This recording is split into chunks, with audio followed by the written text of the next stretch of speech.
안녕하세요. 사연에 빠지다의 DJ 민영입니다.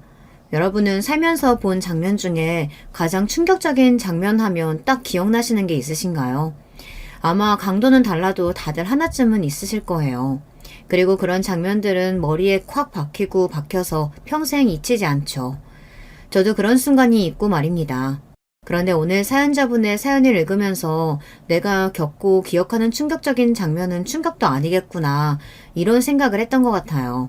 그만큼 사연의 내용이 경악스럽기 때문인데요. 저는 읽는 내내 이런 일이 현실에도 있을 수 있구나 하는 생각을 하면서 읽었던 것 같습니다. 그리고 아마 들으시는 분들도 그렇게 생각하시지 않을까 싶네요. 제가 또 이렇게 이야기해서 많은 분들이 대체 무슨 일이길래 그러나 싶으실 건데요. 많이들 궁금하시죠? 무엇을 상상하든 그 이상인 사연이 준비되어 있으니 오늘도 어디 가지 마시고 저와 마지막까지 함께 해주시면 감사하겠습니다. 자, 그럼 오늘의 사연 함께 시작해 볼게요. 안녕하세요. 저는 경기도에 살고 있는 40대 가장입니다. 평소에 듣기만 했지 이곳에 제가 사연을 쓰게 되는 날이 오리라는 건 생각도 못했었는데요. 저에게도 이런 날이 오기는 하네요. 오지 않았다면 더더욱 좋았을 날이겠지만 말이죠. 오늘은 제가 겪은 정말 충격적인 이야기를 한번 해볼까 합니다. 그러기 위해서는 우선 저희 아내의 이야기로 이 이야기를 시작해야 할 것 같네요. 저희 아내는 정말 순하고 착한 사람이었습니다. 제가 그런 모습에 반해서 몇 개월을 쫓아다니다가 연애를 하고 결혼을 했으니까요. 그리고 결혼하고 나서도 정말 나는 장가 하나는 잘 갔다 하는 생각을 하고 살았어요. 주위에서도 다들 그렇게 이야기했고 말이죠. 10년이 넘는 결혼 생활 동안 아내와 결혼한 것을 단 한순간도 후회한 적이 없었습니다. 아내는 정말 좋은 아내 그리고 엄마였으니까요. 그런 아내가 조금 달라졌다 느끼는 순간들이 있었어요. 사소한 일에도 부쩍 짜증을 많이 내기 시작한 게 바로 그 시작이었어요. 오늘 늦게 들어온다고 했잖아. 오늘 회식이 취소가 돼서. 근데 이게 이렇게 짜증낼 일이야? 그러면 미리 좀 얘기해주면 좀 좋아? 당신 늦는 줄 알고 밥도 안 하고 나는 저녁 약속까지 잡아놨는데. 나는 상관없어. 저녁 약속 가도 돼. 당신이 집에 있는데 내가 약속하면 마음이 편하겠냐고. 원래 그런 걸로 짜증내는 사람도 아니었을 뿐더러, 그리고 아내는 평소에 제 눈치를 보며 약속을 가고 안 가고 그러지도 않았던 사람이었습니다. 그냥 약속이 있다고 저에게 이야기하면 자유롭게 다녀오는 분위기였고요. 이뿐만 아니라 그냥 짜증이 굉장히 많이 들었습니다. 내가 옷 여기에다 두지 말랬잖아. 그거 입고 나갈 거라 거기에 잠시 둔 거야. 그러면 그렇다고 얘기를 해. 방금 가져다 놨고 방금 얘기했잖아. 이런 식의 말도 안 되는 트집을 잡는 일도 많아졌어요. 한두 번 쌓이다 보니 저도 결국은 폭발하게 된 날도 있었습니다. 그래서 참지 못하고 아내를 불러다가 물어봤던 적도 있어요. 저는 아내에게 갑자기 이런 변화가 오게 된 계기 같은 게 너무 궁금했거든요. 그리고 만약 계기가 있다면 서로 이야기를 잘해서 고쳐나가야 하는 거고요. 당신 요즘 무슨 일 있어? 제 말에 아내의 반응이 어딘가 심상치 않았습니다. 보통 아무런 일이 없으면 그냥 왜 그러냐, 별일 없다, 뭐 그런 식으로 대답하거나 아니면 무슨 일이 있다면 이렇게 물어봤을 때 뭔가 이야기를 꺼내고 싶은 사람 같은 얼굴을 해야 하잖아요. 그런데 아내는 마치 들켜서는 안 될 것 같은 생각을 들킨 사람처럼 화득잘 놀라며 말을 더듬었어요. 일은 무슨 일이 있다고 그래? 없어. 무슨 일 없는데 당신 요즘 왜 그래? 내가 뭐? 사소한 것도 다 짜증내고 애들한테도 자꾸 버럭버럭 소리 지르고 그런다며. 오죽하면 애들이 엄마 어디 아프냐고 나한테 먼저 물어보겠어? 초등학생인 아이들이 엄마한테 무슨 일 있냐고 아프냐고 그런 말을 저에게 물어볼 정도였으면 사태가 조금 심각했다는 것을 여러분도 아실 수 있을 겁니다. 아내는 정말 누가 봐도 변했어요. 물론 아내는 그걸 인정하지 않으려고 했지만요. 아니야, 아무 일 없어. 똑같아. 그러니까 그런 거 물어보지 마. 안 물어보게 해야 할 거 아니야. 대체 왜 그러는 건데? 아무것도 아니니까 그냥 나한테 신경 쓰지 마. 내가 애들한테는 그런 말 안 나오게 이제 잘할 테니까. 됐지? 그러면 되는 거잖아. 그 말이 아니잖아. 저는 그쯤 되니 정말 답답하더라고요. 무슨 일이 있는 것 같긴 한데 절대 이야기는 안 해주고 아내의 짜증과 화는 점점 늘어만 가고 말이죠. 그래서 친구들에게 이 이야기를 했습니다. 친구들은 이렇게 이야기하더군요. 그거 우울증 아니야? 우울증? 어디서 들었는데 결혼하고 애들 좀 키우고 나서 안정됐을 때 오히려 그때 우울증이 많이 온다던데. 내 인생이 없는 것 같고 내 삶은 뭔가 싶고 그런 생각이 많이 든다고 하더라. 취미생활 같은 거 하면 조금 낫기는 한다던데. 그리고 네가 시간을 많이 내서 어디 같이 다니고 이런 것도 해봐. 나랑 같이 있는 거 싫어하던데. 말은 그렇게 해도 막상 계속 뭐 같이 하려고 하면 좋아질 거야. 그날 친구들의 말을 듣고 집에 가서 아내에게 조심스럽게 이야기를 꺼냈습니다. 혹시 이번 주나 다음 주 주말에 약속 있어? 굉장히 조심스럽게 꺼낸 말이었어요. 그즘 부쩍 짜증이 늘어있었던지라 뭔가 말을 꺼내기가 조심스러웠거든요. 그런데 아내는 이렇게 반응하더군요. 왜? 나는 주말에 약속 없는 사람이야? 맨날 집에서 당신이랑 애만 기다리는 사람이냐고. 사실 제가 아무리 아내를 사랑하고 좋게 생각하려고 노력한다고 해도 이렇게 사사건건 화를 내고 짜증을 내면 대체 어떤 대화를 할 수 있겠나요? 그리고 이게 같이 살자는 건지 말자는 건지 정말 하나도 모르겠더군요. 그때는 저도 폭발을 했던 것 같아요. 그래서 저도 큰 소리를 냈어요. 지금 나랑 같이 살자는 거야, 말자는 거야? 갑자기 무슨 그런 말을 꺼내? 내가 무슨 다른 말을 한 것도 아니고 당신 주말에 시간 있냐고 그 말만 한 건데 거기서 그런 식으로 대답하면 나는 앞으로 당신이랑 무슨 말을 해? 무서워서 어디 말이라도 한번 제대로 걸겠어? 그러면 말 걸지 마. 그러면 되는 거잖아. 이혼이라도 하잔 소리야? 그 말이 어째서 이혼하자는 말이 돼? 그렇잖아. 한 집에서 가족으로 살면서 말도 하지 말라는 게 무슨 말인데 그럼. 그렇게 살 수 있어? 나는 못 살아. 도대체 뭐가 문제인 건지 말을 해줘야 해결을 하든 갈라서든 할 거 아니야. 이렇게 아무 말도 안 하고 사사건건 시비만 걸면 뭐 어쩌자는 건데. 그제야 아내도 아무 말 하지 않고 조용히 입을 다물더군요. 본인이 생각해도 본인이 심하다 생각한 건지 아니면 이혼은 아니라고 생각을 한 건지 어쩐 건지 말입니다. 알겠어. 내가 미안해. 앞으로는 조심할게. 그 이야기가 아니라 문제가 있으면 해결을 해야 할 거 아니야. 문제 없어. 그리고 있다고 해도 내가 말하기 싫다 하면 그냥 나 좀 가만히 내버려두면 안 돼? 그렇게 다 알아야겠어? 저는 더 이상 아무 말을 할 수가 없었습니다. 그렇게 나오는데 거기서 무슨 말을 더 할 수 있었겠어요. 그냥 저도 입을 다무는 걸 선택했던 것 같아요. 사실 그래서는 안 된다는 생각을 했지만 저도 인간인지라 자꾸 그렇게 삐딱하게 나오는 아내에게 빈정이 많이 상했습니다. 제가 그 이후로 말을 걸지 않으니 집안에는 정막만이 가득했어요. 아이들이 눈치를 보는 게 정말 미안했습니다. 아이들은 아무것도 잘못한 게 없는데 부모가 사이가 좋지 않아 보이는 건 바로 알고 눈치를 보기 시작하더군요. 사실 아이들이 아니었다면 저도 그 정도로는 노력하지 않았을 거예요. 이야기 좀 해. 그렇게 살얼음판이던 나날들이 며칠 지나고 제가 먼저 아내에게 말을 했습니다. 아내는 뭔가 마음을 먹은 듯한 얼굴이긴 했어요. 나중에 들었는데 아내는 그날 제가 이혼을 이야기할 거라고 생각했다고 하더군요. 당신이 결정해. 나는 이대로는 더는 못 살아. 우리 눈치 보는 애들 때문이라도 나는 그건 안 돼. 그니까 나랑 살 거면 당신이 연기라도 해서 노력을 하든지 아니면 이혼을 해. 그게 차라리 나을 것 같으니까. 아내는 잠시 고민하더라고요. 저는 아내의 입에서 당연히 이혼하자는 말이 나올 줄 알았습니다. 그만큼 아내의 최근 행동들은 가족에게 정이 다 떨어지고 당장이라도 사라질 수 있는 사람처럼 굴었으니까요. 그래서 아이들이 더더욱 불안해했던 것도 있었고요. 내가 노력해볼게. 그 대답이 저는 더 의외였어요. 뒤도 안 돌아보고 이혼하자고 할 줄 알았는데 말입니다. 아마 아이들 때문일 거라고 생각했습니다. 그래도 애들 엄마고 아이들에 대한 정은 쉽게 뗄 수 없는 것이었으니까요.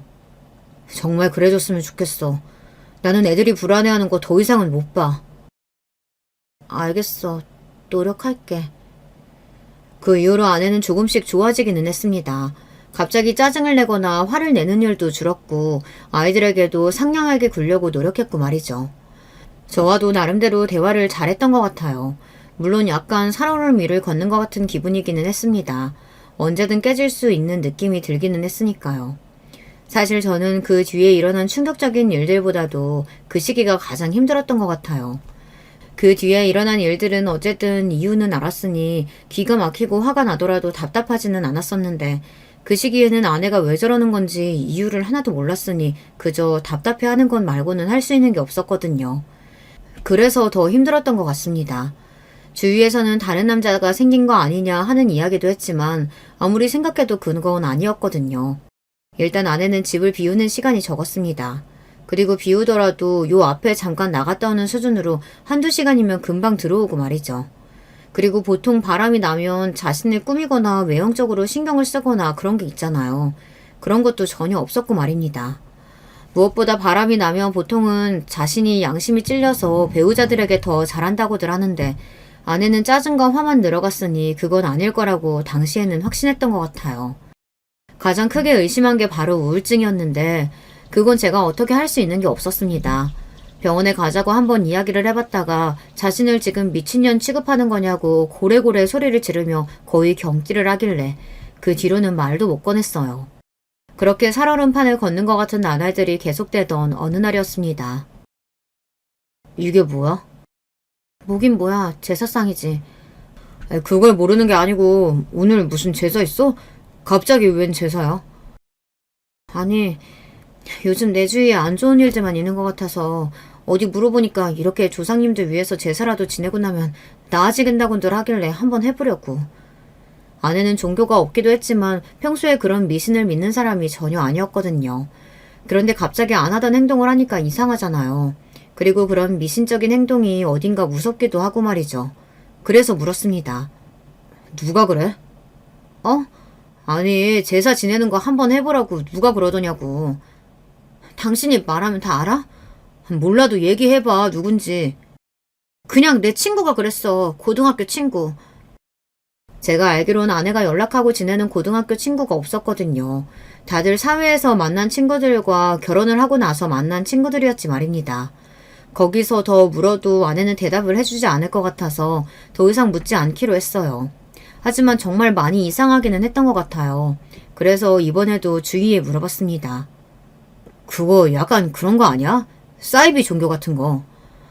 그런데 그런 거 믿으면 돈 같은 거 가져다 바치고 그러지 않나? 그런데 그런 건 전혀 없는데 내가 다 확인해봤어. 아, 그러면 뭐지? 어디서 누구한테 홀린 거 아니고서야 갑자기 사람이 그렇게 바뀌고 그런 행동을 할 수가 없는데. 야, 너 집에 가서 한번 잘 찾아봐. 뭘? 야, 어디 이상한 부적이나 그런 거 숨겨놨을 수도 있잖아. 내가 얼마 전에 텔레비전에서 봤는데 이상한 종교 같은 거에 빠지면 정말 답도 없더라. 초장에 잡아야 한다니까. 친구들의 말을 듣고 온 집안을 뒤져봤지만 그런 건 나오지 않았습니다. 그런데 문득 이런 생각이 들더라고요. 순간적으로 스쳐 지나간 생각이었습니다. 어디 아픈 거 아니야? 라는 생각 말입니다. 몸이 안 좋아서 우울증도 오고 그러다 어딘가 억울한 심정이 들어서 막 뜬금없이 화도 나고 그럴 수 있겠다는 생각이 들더라고요.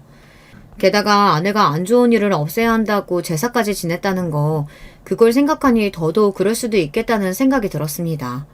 생각이 거기까지 미친 순간 굉장히 걱정이 되었던 것 같아요. 그리고 모르는 척하고 있을 수가 없었습니다. 당신 나한테 숨기는 거 있으면 그냥 다 이야기해. 갑자기 또 왜 이러는 건데 그런 거 없다니까. 혹시 당신 어디 아파? 그런 제 말에 아내는 정말 황당하다는 얼굴을 했어요. 정말 그런 건 생각도 못했던 사람인 것처럼 말이죠. 저도 아내의 표정을 보고 아 그런 건 아닌가 하는 생각을 했으니까요.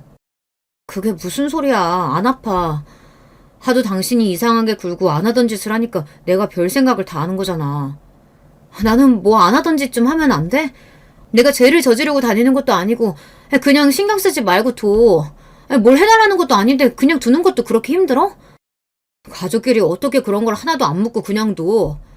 그렇다고 모든 걸 다 알 필요도 없잖아. 다시 돌고 돌아 결국은 같은 말을 하게 되더라고요. 아내가 본인의 진짜 생각이나 지금 처한 상황 같은 걸 이야기해주지 않는 이상 같은 결론이 날 수밖에 없기도 했고 말이죠. 그래서 저는 더 이상 묻지 않기로 했습니다. 대신 저나 아이들에게 피해는 주지 말라고 했어요. 아내는 그러겠다고 하더군요. 약간 전생같이 느껴졌습니다. 아내와 제가 연애를 하고 결혼해서 사이좋게 서로 아끼고 사랑하며 살던 세월이 말입니다. 따지고 보면 좋았던 시절이 더 긴데도 불구하고 좋지 않은 시절에는 그 시절이 꿈 같고 그럴 때가 있었나 싶고 그렇더라고요. 하지만 인간은 적응의 동물이라는 말이 있듯 그런 생활도 나름대로 익숙해지고 있었습니다. 물론 때때로 예전이 그리울 때도 있었지만 말이죠. 아내도 더는 갑자기 화를 내거나 짜증을 내는 일도 없었고 저도 어지간하면 아내에게 잔소리하지 않았고 말이에요. 그러던 어느 날이었습니다. 이 사연을 쓰게 된 계기가 된 그 사건의 시작이 그날이었어요. 그날은 주말이었습니다. 저는 오랜만에 집에서 휴식을 취하고 있었어요. 그 전주까지는 회사 일 때문에 주말에도 하루는 회사에 출근을 했었거든요. 나 잠깐 요 앞에 좀 다녀올게. 그래. 원래 예전 같았으면 아내가 어디 간다고 하면 어딜 가는지 묻고 만약에 장을 보러 간다든지 한다면 제가 꼭 함께 갔거든요.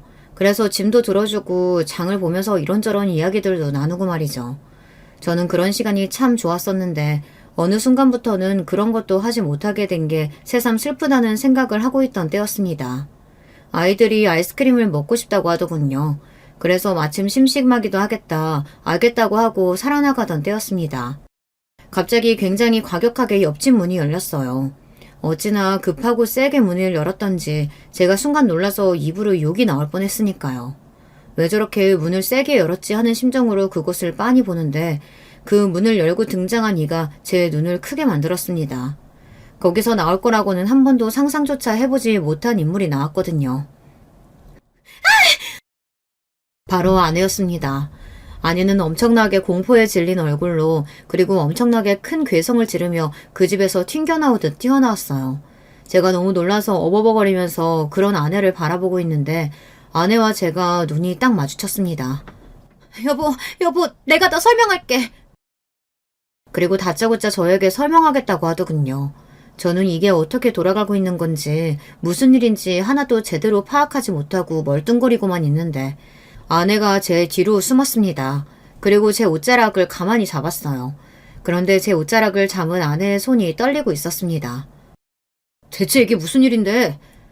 내가 다 설명할 수 있어, 여보. 내가 다 설명할 수 있어. 그런데 그때였어요. 그 열린 옆집 문 안에서 다른 여자의 목소리를 들리는 비명이 한 번 더 들려왔습니다. 그 소리를 듣고서 어떻게 가만히 있을 수 있었겠어요. 그래서 제가 한 발짝 발을 떼었습니다. 그런데 제 옷을 잡은 아내의 손에 힘이 들어갔어요. 들어가려고? 그러면 이 상황에서 이런 걸 보고 또 저런 소리 듣고 모른 척해? 아내는 굉장히 곤란한 표정을 지었지만 더 잡지는 않았습니다. 그렇게 저는 그 집 안으로 들어갔어요. 그리고 그 안에서 정말 상상도 못했던 어디서 듣지도 보지도 못했던 광경을 목격하게 되었습니다. 지금도 그때 생각만 하면 온몸에 소름이 쫙 돋네요. 제가 뭘 봤는지 이야기해드리기 전에 옆집에 누가 살고 있었는지부터 여러분께 말씀을 조금 드리겠습니다. 제가 왜 아내가 그 집에서 나온 걸 놀라워할 수밖에 없었는지도요. 그 집에는 저보다 나이가 10살 정도 많아 보이는 중년 남성 한 분이 살고 계셨거든요. 이혼을 한 건지 아니면 아예 결혼을 하지 않은 건진 몰라도 혼자 사는 분이셨습니다. 늘 옷도 멀끔하게 잘 입고 다니시고 또 마주치는 날이면 인사도 잘해주셨기 때문에 저에게는 인상이 좋은 사람이었어요. 그런데 어느 날 아내가 이런 말을 하는 겁니다. 옆집 아저씨 이상해. 왜? 나는 사람 괜찮아 보이던데. 아니, 그 집에서 매일 여자가 나와. 그래? 뭐 집안일 해주시는 분이나 친구분 아닐까? 아니면 전분이라든지. 아니야, 매일 다른 여자라니까. 처음에는 나도 신경 써서 안 봐서 그냥 같은 여자인가 보다 했는데 아니야, 매일 다른 여자들이 나와. 그래? 확실히 그건 이상하기는 하잖아요. 아내의 말에 의하면 거리 하루도 안 걸으고 다른 여자들이 그 집을 방문한다고 하더라고요. 그래서 저도 그때부터는 옆집 그 아저씨를 좋지 않게 봤었어요. 하지만 그것 외에는 별다른 일이 없어서 그냥 더 생각을 하지 않았었고요. 그런데 그렇게 말하며 옆집 남자를 이상하다 했던 아내가 그 집에서 나온 겁니다. 그것도 엄청나게 공포에 질린 얼굴로 비명을 지르면서 말이죠. 당연히 제가 이상하게 생각할 수밖에 없잖아요. 그리고 들어간 그 집안은 정말 기괴하다는 말 그 자체가 바로 떠오르는 모양새였어요. 이게 다 뭐야? 저도 모르게 입에서 그런 말이 튀어나왔습니다. 그럴 수밖에 없었어요. 집 안에는 빼곡한 틈 없이 이상한 불상 같은 것들이 가득했고 천장에도 수백, 수천 장의 부적들이 정말 빼곡하게 붙어 있었습니다. 게다가 방금 막 제사를 지낸 건지 어떤 건지 제사상 같은 것도 있었고요. 방 안은 붉은 빛이었고 향냄새가 가득했었습니다. 여보, 그게... 아내는 상당히 곤란한 말투로 저에게 말을 걸었어요. 저는 그런 아내의 말을 듣지 않고서는 비명이 들려온 것 같은 방문을 열었어요. 그리고 그곳에서 또 한 번 기함을 하고 맙니다. 아내의 또래부로 보이는 여자 서넛이 그곳에서 울면서 옆집 남자 바지가랑이를 붙잡고 있었어요. 그리고 그 옆집 남자는 한복을 입고 있었고요. 이쯤 되면 많은 분이 눈치채셨겠죠. 그랬습니다. 그곳은 신당이었고 그 남자는 무당이었어요. 그리고 거기서 옆집 남자의 바지가랑이를 붙잡고 있던 여자들은 손님이었고 말이죠. 어허, 여기 이렇게 함부로 들어오면 어떡하나? 죄송합니다. 제가 얼른 데리고 나갈게요. 죄송합니다, 선생님. 아내는 옆집 남자에게 여러 번 꾸벅 인사를 하고서 저를 서둘러 데리고 나왔습니다. 저는 정말 힘없이 끌려 나왔어요. 그런 충격적인 장면을 목격하고 나면 사람이 몸에 힘이 하나도 들어가지 않더라고요. 이게 다 뭐야? 아내는 한동안 말이 없었습니다. 저는 그런 아내를 향해 소리를 질렀어요. 이게 다 뭐냐고! 설명한다며! 사실은 나 신내림 받았어. 저는 거기서 더 이상 아무 말도 할 수가 없었어요. 그 한마디에 여태 아내의 기괴한 그 행동들이 모두 설명이 가능해졌습니다. 제가 아무 말도 하지 못하고 멍하게 서 있자 아내는 그제야 눈물을 흘리며 저의 팔을 붙잡았습니다. 당신이 알면 당장이라도 이혼하자고 할까 봐서 차마 이야기를 하지 못했어. 이런 이야기를 어떻게 해. 내가 신병이 났다는 말을 어떻게 하냐고. 아내가 이야기해준 그간의 이야기는 이랬습니다. 아내는 어느 날부턴가 이유 없는 통증과 악몽에 시달렸다고 합니다. 처음에는 어디 몸이 안 좋은가 싶어서 병원을 열심히 다녔지만 아무런 이상을 발견하지 못했다고 하더군요. 주변에서 기가 허해지면 그럴 수 있다는 말을 듣고서는 그 다음에는 한의원을 다니면서 침을 맞고 약을 먹고 그랬다고 말이죠. 몸이 안 좋다는 이야기 한 적 없잖아. 그때 당신 회사 일로 정신이 하나도 없을 때라 나까지 걱정 얹고 싶지 않았어. 아내에게 그 이야기를 듣고 나니 그때가 언제쯤인지 알겠더군요. 아무튼 그렇게 한참을 고생을 해도 나을 기미가 보이지 않으니 짜증만 늘어나고 자신은 이렇게 아픈데 다른 사람들은 웃고 행복한 게 너무 화가 났다고 말이죠. 그런데 장보고 오다가 우연히 옆집 선생님이랑 마주쳤거든. 아내가 그 남자를 보고 선생님이라고 하더군요. 뭔가 기분이 이상했던 것 같아요. 그런데 선생님이 그러시더라고. 요즘 이유 없이 몸 아프지 않냐고. 옆집 남자는 단번에 알아봤다고 합니다. 아내가 몸이 좋지 않은 걸 말이죠. 그리고서는 어디가 어떻게 안 좋은지 무슨 꿈을 꾸는지 그런 것들을 다 줄줄이 읊었다고요. 당시 아내는 너무 오래 지속된 이유 없는 아픔으로 굉장히 지쳐 있었던 상태라 그 말에 홀라당 넘어갈 수밖에 없었던 것 같아요. 신병이라고 하더라. 그 이야기를 듣는데 정말 하늘이 무너지는 줄 알았어. 그 이야기를 하던 아내의 절망적인 표정을 저는 아직도 잊을 수가 없네요. 하긴 어느 날 아무 문제 없이 살던 사람이 하루아침에 그런 일을 겪으면 얼마나 충격적이겠어요. 그렇지 않은 사람은 없을 거라고 생각합니다. 처음에는 아니라고 부정했거든. 그런 게 어딨냐고. 신병 같은 건 그냥 다 사람들이 만들어낸 허상일 뿐이라고. 당신도 알다시피 나 미신 같은 것도 안 믿는 사람이었잖아. 저는 가만히 아내의 이야기를 듣고만 있었습니다. 사실 무슨 말을 해야 할지 알 수 없어서 듣고 있었던 거였어요. 그런데 하루하루 몸은 더 아파져만 가지. 그리고 계속 헛것이 보이지. 진짜 미치겠더라고. 이렇게 더 있다간 정말 죽을 것 같아서 죽느니 한번 선생님 말씀대로 해보는 것도 나쁘지 않겠다 싶어서 다시 찾아갔었어. 그리고 신내림을 받은 거라고 했습니다. 내린 굿을 받고 나니 정말 씻은 듯이 그 모든 증상이 나아졌다고 말이죠. 그런데 그때부터 이제 다른 게 걱정되기 시작하더라고. 무슨 걱정?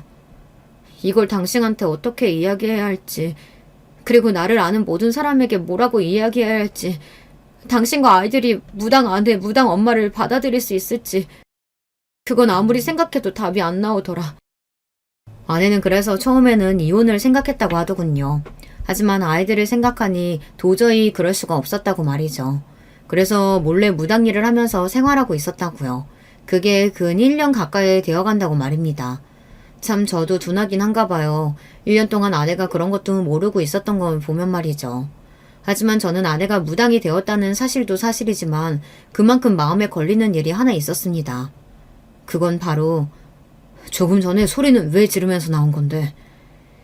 그 질문에는 여태 술술 대답을 잘만 하던 아내가 입을 딱 다물더군요. 그리고 안에 들어갔을 때 그 모습도 이상하기는 했거든요. 뭐 기도하러 오고 구슬하러 올 수 있다곤 쳐도 손님으로 온 사람들이 옆집 남자의 바지가랑이를 붙잡고 울고불고 하는 건 아무래도 이상한다는 생각이 들었어요. 오늘 구슬하러 오신 분이 사연이 좀 복잡하거든. 또 당신은 몰라도 해결이 힘든 일을 해결하러 오신 분인데 그 과정에서 굿이 조금 격해져서 그래. 나도 이상한 걸 봐서 소리 지르고 나온 거고. 이상한 거 뭘 봤는데? 당신은 못 봐. 그렇게 이야기하는데 소름이 쫙 끼치면서도 더 이상 물을 수도 없었습니다. 저는 사실 무당이나 귀신 이런 존재를 정말 믿지 않는 사람이었거든요. 그런 저에게 이런 모든 상황은 정말 받아들이기 힘든 거였어요. 이건 사람이 좋고 아니고의 문제가 아니라고 생각합니다. 그래서 저는 아내에게 이렇게 이야기했습니다. 다 알겠고 나도 생각할 시간을 좀 줘. 아내와 이혼한다 만다 뭐 갈라선다 아니다 이런 걸 결정할 시간을 달라는 말이 아니었어요. 단지 이 모든 상황에 대해 차분히 생각할 시간이 필요했습니다. 저도 하루아침에 닥친 일이니 마음의 정리를 할 시간이 필요하잖아요. 아내는 알겠다고 하더군요. 그리고 미안하다고도 말이죠. 솔직히 아내가 미안해할 일은 아니라는 건 저도 잘 알고 있었습니다. 하지만 차마 입 밖으로 괜찮다는 말이 나오지는 않았어요. 저는 괜찮지 않았으니까요.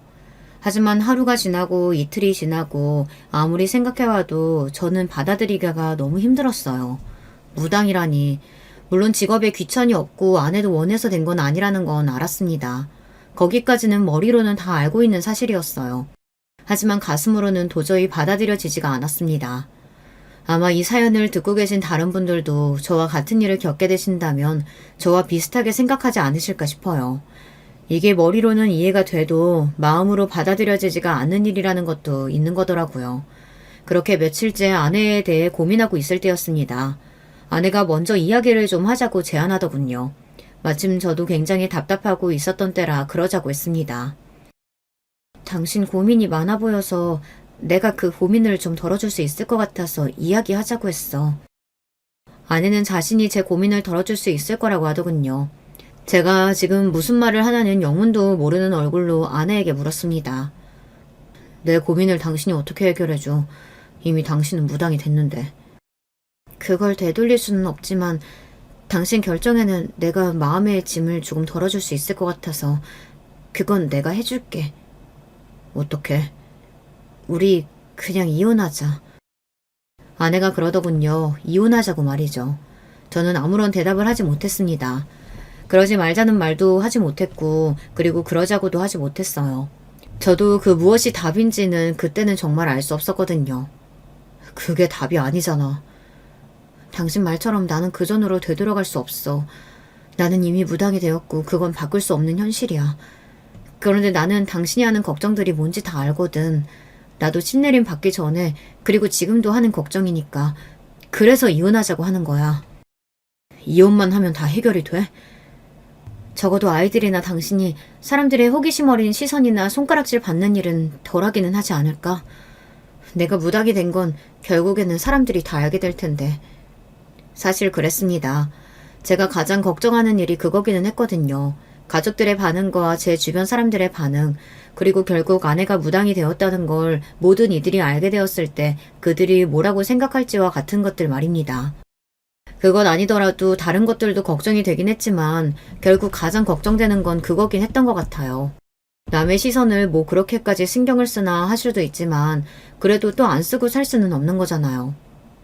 생각할 시간을 좀 줘. 라고 아내에게 이야기했습니다. 저도 생각할 시간이 필요했으니까요. 사실 그때 저는 이혼을 하고 싶지는 않았던 것 같아요. 아내와 함께 오면서 싸운 정과 그리고 행복했던 기억들도 많은데 게다가 그런 이유로 이혼하기에는 저는 아내를 많이 아끼고 좋아했습니다. 아내도 힘들 텐데 이런 시기에 저까지 돌아서서는 안 되는 거라고 생각하기도 했고 말이죠. 아마 그 일을 제가 알게 되지 않았다면 이혼은 하지 않았을 수도 있어요. 그 일을 보게 된 건 아내와 그 이야기를 나누고 며칠이 지나지 않은 늦은 밤이었습니다. 그 시기에 저는 잠도 제대로 자지 못했거든요. 당연하죠. 그런 일이 있는데 어떻게 잠을 잘 수 있었겠어요. 그래서 그날도 잠을 이루지 못하고 있었습니다. 그런데 아내가 침대에서 몸을 일으키더군요. 처음에는 화장실을 가나보다 생각했습니다. 그런데 일어나는 폼이 이상하더라고요. 저를 살폈습니다. 제가 깨어난 건지 아닌지 말이죠. 그 순간 이건 내가 따라가 봐야겠다 하는 생각을 했던 것 같아요. 그래서 아내가 나가기를 기다렸다 조용히 현관문에 길을 가져다 댔어요. 아니나 다를까 옆집으로 가는 것 같더라고요. 이 시간에? 사실 이상하잖아요. 손님을 받을 시간도 아닌데 이 시간에 왜 옆집을 가느냔 말이죠. 잠시 고민하다가 따라갔습니다. 사실 옆집 문이 잠겨 있으면 제가 따라 나가봐야 아무 소용이 없기는 했지만 그래도 나가봤어요. 그런데 문이 열려 있었습니다. 아내가 급하게 들어간 건지 어떤 건지 아주 작은 틈이 보였어요. 그래서 살짝 당겨봤는데 열리더라고요. 저는 열린 문고리를 가만히 잡고 숨을 몰아쉬었어요. 뭔가 마음의 준비를 해야 할 것 같은 기분이 들었거든요. 눈을 감고 심호흡을 하다 안으로 천천히 들어섰습니다. 그 집안은 다시 봐도 정말 귀괴한 모양을 하고 있었어요. 제가 점을 보러 신당에 가본 적은 없었지만 그래도 그런 모습은 아닐 것 같다는 걸 알 수 있었어요. 그리고 향냄새, 그것도 아마 오랫동안 잊지 못할 것 같아요. 저희 옆집이었으니까 집 구조를 대충 알잖아요. 그래서 어두워도 어디가 어디인지 대충 알기는 하겠더라고요. 촛불이 희미하게나마 켜져 있기도 했고 말이죠. 그런데 틈새로 희미한 빛이 보이는 방이 있었습니다. 일단은 그 앞에 섰어요. 그리고 한번 마음의 준비를 다시 했습니다. 정말 머릿속으로 굉장히 많은 생각을 했던 것 같아요. 그 문을 열고 싶기도 했고 또 열고 싶지 않기도 했던 것 같아요. 하지만 거기까지 간 이상 그 문을 여는 것 말고는 다른 선택을 할 수가 없었습니다. 그래서 심호흡을 하고서는 문고리를 돌렸어요. 그런데 그때 제가 눈을 감았거든요. 아마 보기 싫은 마음에 그랬던 것 같습니다. 여보. 그리고 아내가 저를 부르는 소리에 감았던 눈을 떴어요. 그리고 눈 앞에 펼쳐진 광경에 저는 그 자리에서 이성을 잃었습니다. 아내가 그 옆집 남자와 미래를 나누고 있는 장면을 목격해버린 거였거든요. 원래 이야기를 듣고 생각하는 것보다 직접 보는 게 훨씬 충격이 크잖아요. 그리고 바로 와닿기도 하고 말이죠. 저는 아마 그 장면은 절대 죽어도 잊을 수 없을 것 같아요. 주변에 누군가가 배우자의 외도를 직접 목격하고 싶다라고 한다면 저는 정말 뜯어말릴 것 같습니다. 그거 생각보다 훨씬 더 충격적이고 훨씬 더 사람을 바닥으로 내리꽂더라고요. 지금 이게 뭐 하는 짓이야? 제가 아주 낮은 목소리로 말했어요. 저는 화가 나면 오히려 그렇게 목소리가 차분해지고 낮아지거든요. 아내가 그런 제 목소리에 움찔하는 게 느껴졌습니다. 그 선생님인지 뭔지 아는 미친 양반은 아무 말도 하지 않고서 헛기침만 하고 있더군요. 지금 이게 뭐 하는 짓이냐고. 제가 조금 큰 소리로 다시 한번 말했고 아내는 여전히 자기 얼굴을 가리고 우는 듯 어깨를 떨고 있었어요. 그런 저에게 그 미친 양반이 이렇게 말을 하더군요. 아직도 그 말이 너무 기가 차고 어이가 없어서 생생하게 기억나요. 이게 다 우리가 모시는 신이 바라셔서 일어난 일일세. 그러니 너무 상심 말게. 뭐라고? 제가 너무 어이가 없어서 바로 되물었어요. 제가 지금 무슨 말을 들은 건지 귀가 의심된 지경이었어요. 자네 아내가 나를 좋아하거나 내가 자네 아내를 좋아해서 그런 게 아니고 이 모든 건 우리가 모시는 분이 원하셔서. 야, 이 미친 새끼가! 저는 그대로 그 미친놈한테 뛰어들듯 주먹을 내리꽂았던 것 같아요. 아니 개소리를 해도 정도가 있지 그게 무슨 개소리란 말입니까? 이 자식이 뚫리님이라고 말을 그렇게 막 뱉어? 여보, 선생님 때리면 안 돼, 큰일 나. 세뇌라는 게 그리고 믿음이라는 게 그렇게 무서울 수도 있다는 걸 저는 제 아내를 보면서 알게 되었던 것 같아요. 그리고 잘못된 믿음이 사람 하나를 어디까지 망쳐놓을 수 있을지도 말입니다. 정말 지혜롭고 똑똑한 여자라고 생각했던 제 아내가 그렇게 되었다는 사실이 그때도 믿기지 않았어요. 사실 지금도 다 믿기지는 않아요. 아내가 달려들어 저를 막는 바람에 거기서 그렇게 끝이 났습니다. 아내가 그렇게 온몸을 던져 제가 그 미친놈을 때리는 것을 막는데 제가 거기서 뭘 더 할 수 있었겠어요. 저는 돌아서면서 아내에게 이렇게 말했어요. 그냥 여기 있어. 집에 들어올 생각 말고. 여보.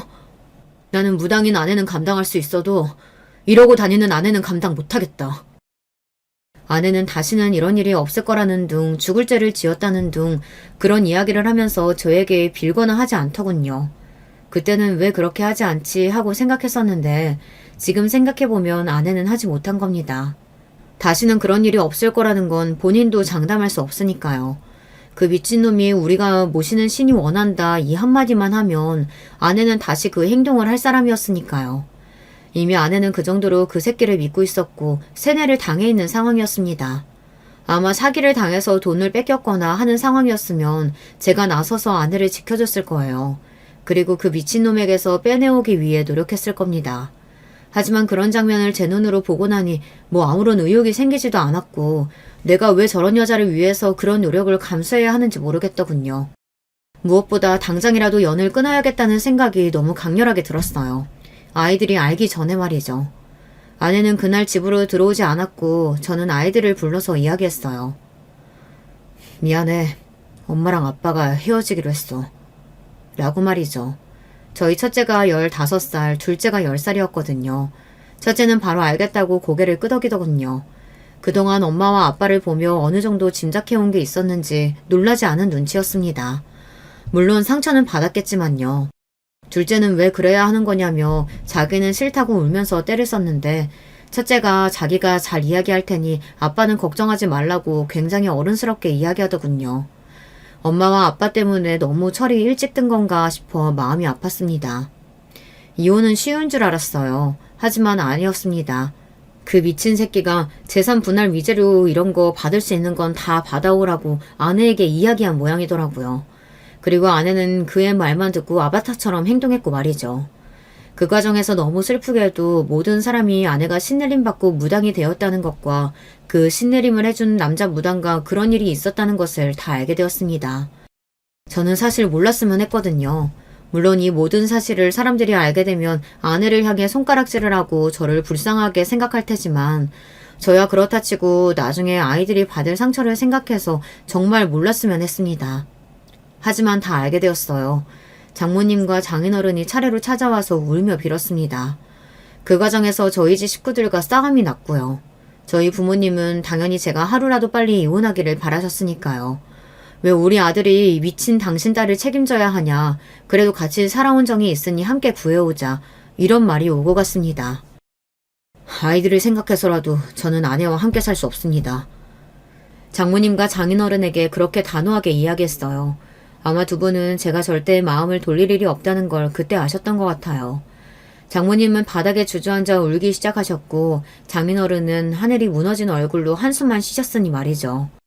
결국 소송까지 갔습니다. 아내는 주변에서 그렇게 말리는데도 합의하지 않았거든요. 아마 한 푼이라도 더 받으려는 그 미친놈의 뜻이었을 걸로 생각합니다. 장인어른과 장모님이 울고불고 하면서 아내에게 그냥 도장을 찍으라고 했지만 아내는 꿈쩍도 하지 않았거든요. 이혼 소송은 끝까지 갔고 저는 아내에게 위자료는 주지 않고 재산 분할만 일정 부분 해주는 걸로 결론이 났습니다. 큰 금액은 아니었기에 그냥 거기서 마무리했어요. 뭐 더 하려면 할 수도 있었지만 당시에 저는 무척이나 지쳐있는 상태였거든요. 아내와 그 미친놈을 더 이상 보고 싶지 않았어요. 잘 살아. 나는 그냥 네가 하루라도 빨리 정신을 차렸으면 좋겠다. 너를 위해서라도. 저는 아내를 걱정해서 진심으로 한 말이었지만 아내는 귀뚱으로도 듣지 않는다는 걸 알 수 있었습니다. 하지만 저는 아내가 정말로 하루라도 빨리 정신을 차리길 바랬어요. 본인을 위해서도 그리고 본인의 가족을 위해서도 나아가 자식들을 위해서도 말입니다. 그리고 저는 바로 그 아파트에서 이사했습니다. 이미 그 아파트에도 파다하게 소문이 난 상태였어요. 그것 때문이 아니더라도 어떻게 그 집에 더 살 수 있었겠어요. 아이들은 바로 본가에 맡겨뒀기 때문에 다행히 사람들이 떠들어대는 말들은 다 듣지는 않았지만요. 정말 기가 막힌 이야기를 하나 해드릴까요? 그놈과 아내는 이사하지 않았습니다. 그렇게 소문이 파다하게 난 그 아파트에서 그냥 그러고 계속 살았어요. 신당을 옮기면 기운이 달라진다나 어쩐다나 사람들이 처음에는 그 집이 정말 용한가 싶어서 가보았다고 하더군요. 그런데 얼마 지나지 않아서 손님들이 우르르 떨어졌다고 했습니다. 다른 여자들한테도 그렇게 수작을 부리고 다닌대. 뭐라고? 요즘 이유 없이 몸 아프지 않냐고 재수 씨한테 했던 것처럼. 아니 그 새끼 진짜 미친 새끼 아니야? 저는 때때로 아내가 불쌍합니다. 어쩌다 그런 미친놈한테 잘못 걸려서 자기 인생을 그렇게 구렁텅이로 집어넣었나 하는 생각이 들긴 하거든요. 아내는 그냥 우연히 몸이 아플 때 그놈이 늘 버릇처럼 하는 말에 걸려 넘어갔을 뿐이고 정신적인 문제인지 어쩐 건지 신내림을 받고 나서는 괜찮다 여겨진 것 뿐이었을 테니까요. 아마 언젠가 아내는 정신을 차리게 될지도 모릅니다. 영영 차리지 못할지도 모르지만 지금 장모님과 장인어른이 계속 아내를 쫓아다니며 포기하지 않고 아내를 빼내오기 노력하고 있으니 언젠가는 정신을 차릴 거로 생각해요. 가족들이 포기하지 않는 한 기회는 늘 있다고 생각하니까 말이죠. 그리고 아마 그날이 오면 아내는 지난날 자신이 날려버린 안온하고 평화로운 삶을 떠올리며 후회하게 되겠죠. 아내가 밉다거나 아내를 증오하는 건 아닙니다. 어떤 측면에서는 이해가 되는 부분도 있고요. 하지만 제가 그 장면을 본 이상 아내와 저는 같이 살 수 없게 되어버린 거고요. 그래서 만약 누군가가 배우자와 애인의 외도를 눈으로 확인하고 싶다고 하면 말릴 거라고 말했던 거였어요. 한번 본 이상 그 전으로는 절대 되돌릴 수 없다는 걸 그 누구보다 제가 가장 잘 알고 있으니 말이죠. 때때로 지난날이 그리워 예전에 아내와 아이들과 함께 찍었던 사진들을 보곤 합니다. 이상한 건 그때 아내의 얼굴이 다른 사람처럼 여겨진다는 거예요. 헤어질 때 아내가 완전 다른 사람처럼 인식이 되어서 이 사람이 그 사람이 아닌 것 같이 느껴집니다. 아마 마지막에 헤어질 때 아내의 모습이 제가 그간 봐왔던 모습과는 너무 달라서 그런 게 아닐까 싶기는 합니다. 그래서 저는 그 이후 아내의 모습은 떠올리지 않으려 해요. 저에게 좋을 게 하나도 없을 것 같아서요. 그냥 마음속에서 그 이후의 아내는 이제 세상에 없는 사람이라고 생각하고 그 전에 아내와의 추억들을 생각하는 것을 억지로 하지 않으려고는 안 할 거예요. 그런 충격적인 일을 겪은 것 치고는 저는 잘 살아가고 있습니다. 이사도 잘했고 회사도 계속 잘 다니고 있고 그리고 잘 먹고 잘 자고요. 주말에는 아이들과 시간을 보내기도 하면서 말이죠. 둘째는 아직도 엄마를 찾아서 마음이 아프기는 하지만요. 이렇게 하루 이틀 그날 열심히 살다 보면 언젠가 정말 괜찮아지는 날이 오지 않을까요? 아직은 떠올리면 상처가 되는 일이라 꺼내보기 힘들지만 말입니다. 시간이 약이라는 말만 믿고 요즘은 하루하루에 최선을 다하고 있어요. 주변에서 사람으로 받은 상처는 사람으로 치유하라고 자꾸 사람을 소개해주겠다고들 하는데 저는 아직은 조금 힘들 것 같아서 다 거절하고 있기는 해요. 그건 시간이 조금 지나야 할 것 같거든요. 아니면 이렇게 아이들과 계속 혼자 사는 것도 나쁘지 않을 것 같고 말이죠. 물론 부모님은 걱정이 되시는지 재혼 이야기를 꺼내시기는 하지만요. 당분간은 이렇게 지내보려고 합니다. 그리고 시간을 조금 빼서 아이들과 여행을 다녀올까 싶기도 하고요. 좋은 생각인 것 같지 않나요? 제 이야기는 여기까지입니다. 아마 많은 분들이 세상에 저런 일도 있구나, 어떻게 저런 일도 있지 하면서 제 이야기를 들으셨을 거로 생각합니다. 저는 일단 제 주변에는 저 같은 일을 겪은 사람을 본 적이 없거든요. 한뿌리를 위해 사연을 쓰기 시작한 거니까 많은 분이 너그러운 마음으로 이런 사람이 이런 일이 있었구나, 너무 안 됐다 하고 생각해 주시면 감사할 것 같습니다. 이 사연을 쓰면서 저는 조금은 가벼워진 것 같네요. 긴 이야기를 여기서 이제 마무리해야 할 것 같아요. 마지막까지 제 이야기 들어주셔서 감사합니다. 여러분들에게는 늘 좋은 일만 있으시길 소망하겠습니다. 언제나 건강하세요. 안녕하세요. 저는 30 후반에 서울에 살고 있는 가정주부입니다. 항상 듣기만 하고 있었는데 몇 년 전에 생겼던 일을 좀 같이 이야기 나누고 싶어서요. 혹시 저나 제 시댁과 비슷한 일을 겪으셨던 분이 계셨는지 알고 싶기도 합니다. 좀 불안하기도 하고 아직까지도 놀란 가슴이 진정되지 않는 일이거든요. 저는 20대 중반에 결혼했어요. 요즘 평균보다는 꽤 이르게 결혼한 편인데요. 저희 시댁이 이런저런 단점은 있어도 정이 있고 인심이 있는 가족이에요. 수도권에서 좀 넓은 주택 사서 내려가서 살고 계신데요. 아버님이 좀 가부장적이시고 엄격한 분이시긴 한데 어머님이 다정하고 자식들 예뻐해 주시는 성격이시거든요.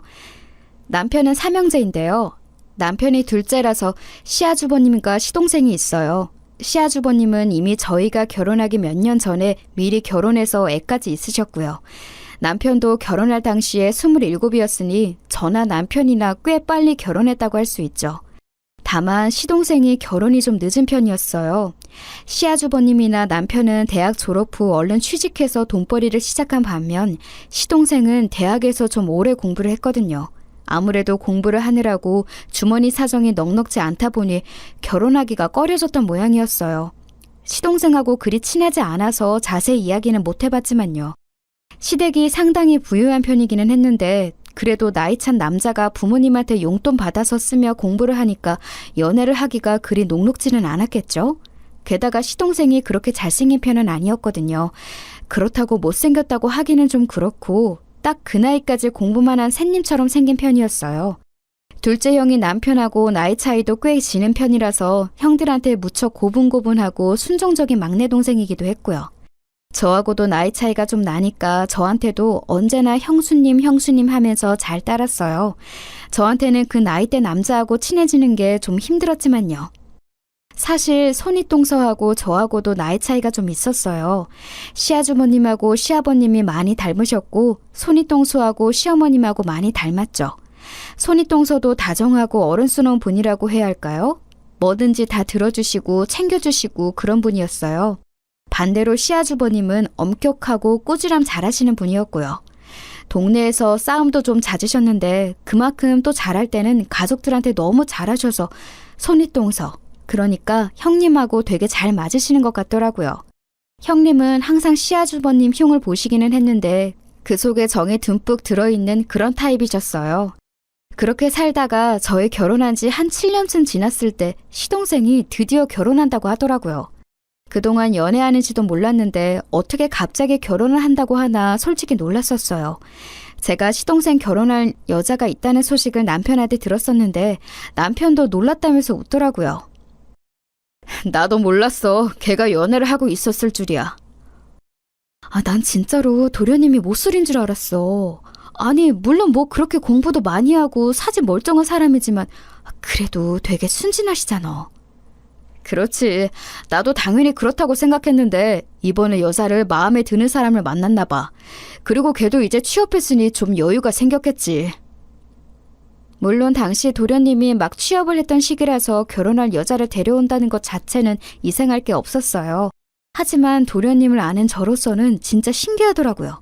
솔직히 정말 쑥맥에 연애 쪽으로는 아예 아는 것이 일도 없는 그야말로 못쏠 그 자체인 청년이었거든요. 제가 당시 33이었는데 그 정도로 순진한 남자를 본 적이 없을 정도였어요. 그래서 제가 좀 걱정이 되기는 했었거든요. 사실 저렇게 순진하고 공부만 한 청년을 누가 데려가나 싶기도 했고요. 시댁이 좀 형편이 넉넉한 편인지라 혹시 그걸 노리고 들어오는 며느리가 있으면 괜히 가정에 분란이 생길까봐 걱정이 되었어요. 솔직히 저희 시댁 식구들이 뭐 단점은 다들 있긴 했어도 기본적으로 서로 존중 잘해주고 말이 통하는 사람들이었거든요. 사이도 단란하고 아주 좋았어요. 그래서 그 소식을 들은 주말에 남편하고 같이 시댁으로 내려갔어요. 뭐 내려간다고 해봐야 경기도라서 잠깐 차 타고 가면 금방이었지만 아무튼 전원주택 사서 살고 계셨으니까요. 저는 시부모님하고 같이 식사를 하면서 은근슬쩍 집안을 둘러보았는데 보통 주말에는 집에서 반려견하고 같이 놀던 도련님이 안 계시더라고요. 시부모님이 키우는 반려견이 여러 마리였는데 그중 대형견인 장군이나 보리 같은 반려견들은 연세 많으신 시부모님이 데리고 산책 나가거나 놀아주시기 힘들어서 시동생이 항상 주말에 데리고 놀았어요. 그게 거의 저희 결혼한 이후로 빠짐없이 볼 수 있는 광경이었는데 그날은 아예 도련님이 안 계시더라고요. 저 도련님 어디 가셨어요? 그러게나 말이다. 항상 주말에는 집에 있더니만. 시어머니가 혀를 차시더니 말씀하셨어요. 사실 몇 달 전부터 너희들 집에 돌아가고 나면 밤에 꼭 나가더구나. 내 생각에 아마 여자 만나러 나갔던 것 같은데 오늘은 이제 낮부터 나가 있네. 아휴, 걔 순진해서 괜히 뒤통수나 맞는 거 아닌지 모르겠다. 그렇잖아도 그거 궁금했어요, 어머님. 도련님 결혼할 여자 있다고 하셨다면서요. 혹시 어떤 여자인지 아세요? 너무 호기심을 가지고 질문했나 싶기는 했지만 솔직히 궁금한 건 궁금한 거잖아요. 게다가 앞으로 저희 가족 생활에 영향을 미칠 수도 있는 사람이고요. 시어머니는 어깨를 으쓱하셨어요. 글쎄다. 사실 나도 별다르게 말을 들은 건 없어. 그냥 결혼할 여자 있다, 동갑이다, 회사원이다 정도. 그렇구나. 직장은 어느 쪽인지 모르시고요? 뭐 무슨 영화 회사래나 뭐래나. 시어머님도 뭐 정확한 건 들으신 게 없는 모양이더군요. 그래도 나이 30이 거의 다 된 도련님이 알아서 하겠지만 호기심은 들었어요. 대체 어떤 사람일지. 시댁 마당에서는 남편이 열심히 장군이 보리와 뛰어놀고 있었죠. 시부모님은 두 분 다 무척 마음이 넓은 분이어서 유기견 보호나 은퇴한 직업견들 입양에 굉장히 적극적인 분이셨어요. 장군이 보리 모두 그렇게 해서 들어온 애들이었죠. 다른 강아지들도 거의 다 유기견 보호소에서 데려온 강아지들이었고요. 동물을 좋아하는 저한테 있어서 시댁은 그런 의미에서 더욱이나 정붙고 좋은 곳이기도 했어요. 비록 시아버지가 좀 너무 가부장적이실 때가 있기는 하지만 그래도 강아지들한테 정 쏟으시는 거 보면 정말 좋은 분이긴 하구나 싶었거든요. 왜 동물 좋아하는 사람 중에 나쁜 사람 없다고들 하잖아요. 시아버지도 평상시엔 엄격하셔도 자식들한테도 결정적인 순간에는 참 좋은 분이셨거든요. 시동생 이야기를 시어머니께 들어보니 아무래도 요즘 아주 그 여자가 좋아 죽는 모양이었어요. 사진도 보여줬는데 시어머니는 그리 마땅치 않으셨던 모양이더라고요. 왜 요즘 애들 막 화장 날도깨비처럼 하고 다니는 애들이 있지 않니? 옷도 너무 얌전치 않고. 정말요? 회사 다닌다면서. 하긴 영상회사면 그래도 문화가 좀 자유로울 테니 그런가 보네요.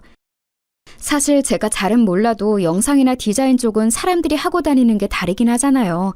시어머니가 보시기에 아무래도 그런 부분이 못마땅하셨을 수도 있겠다 싶더군요. 저야 젊은 사람이니까 그래도 이해가 되지만 어르신들은 너무 과감한 패션이 낯설 수도 있잖아요.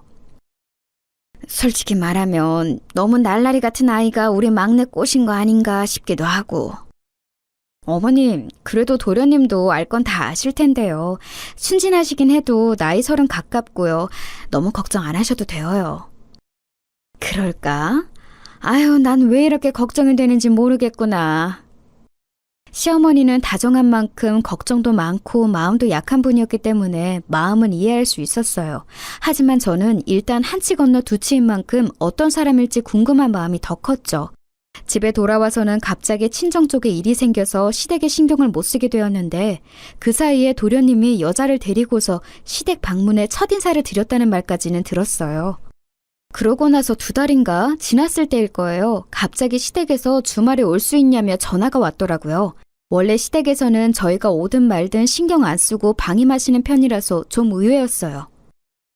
무슨 일 있나요, 어머님? 그래, 이번 주말에 막내가 새아가 될 애 데려오거든? 네가 한번 와서 좀 봐볼래? 시어머니는 목소리가 좀 어두우시더라고요. 그때는 친정에 생겼던 일이 마무리될 때쯤이어서 저는 불현듯 관심이 생겼어요. 그래서 저는 알겠다고 대답하고 아예 금요일에 시댁에 갔어요. 남편한테는 시댁으로 퇴근하라 전하고서 토요일까지 자고 오려고요.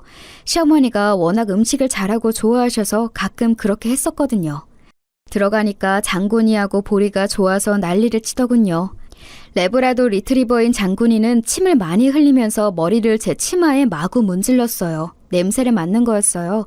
저도 워낙 강아지를 좋아하는 사람이라 장군이 머리를 열심히 만져주었죠. 장군이는 은퇴한 직업견인데 핸들링이 잘 되어 있어서 습관도 잘 들어 있었고 워낙 순하고 착했어요. 저는 장군이 뺨을 꼭 쥐고서 이마에 뽀뽀를 해주고서 들어갔죠. 그 짧은 순간에도 저한테 뽀뽀를 하려고 덤벼서 침이 묻기는 했지만 말이에요. 그날 남편이 칼퇴해서 온전히 시댁으로 온 후 저녁을 먹고 다 같이 모여 앉았는데 또 시동생이 없더라고요. 지금 막 취업했으니 신입이라 빨리 퇴근하기가 힘든가 보다 정도로 생각했는데 시어머니는 얼굴이 어두우셨어요. 시아버지도 좀 못마땅한 얼굴이셨죠. 그놈의 새끼, 이제 여자 생겼다고 아주 밤늦게 마음대로 다니고 말이야. 아휴, 그러게 말이에요. 아휴, 아버님, 어머님, 도련님 나이가 몇인데요. 늦게 좀 다닐 수 있죠. 당당한 사회인인데요. 이 정도 시간이면 내가 말을 안 한다. 아예 외박하고 들어오는 일이 너무 잦으니 이거야 원. 그 말씀에는 저도 좀 놀랐어요. 아니, 뭐 늦게 다니는 것 정도야 얼마든지 사회인이면 할 수 있는 일이지만 부모님과 같이 사는 청년이 외박이 잦은 건 좀 이상하잖아요. 게다가 도련님은 여태까지 제가 보아왔을 때 절대로 그렇게 사는 타입인 사람이 아니었어요. 아무래도 새 며느리로 들어올 동서가 좀 잘 노는 타입이라서 어울리다 보니 그렇게 되는 것 같다는 생각이 들더라고요. 남편도 고개를 갸웃거렸어요. 저도 그냥 통화하면서 재수 씨 이야기 들었거든요. 뭐 돈도 많이 모은 사람이고 착실하고 예쁘고 그렇다고 칭찬이 늘어지던데. 뭘 벌써 재수 씨라고 불러? 아직이잖니. 하지마, 어머니 벌써 재수 씨 얼굴도 몇 번 보신 거잖아요. 몇 번은 아니야. 이번에 보면 3번째다. 시어머니는 한숨을 쉬셨어요. 아무래도 못마땅하신 것 같았죠. 시아버지도 역시도 한숨을 쉬셨어요.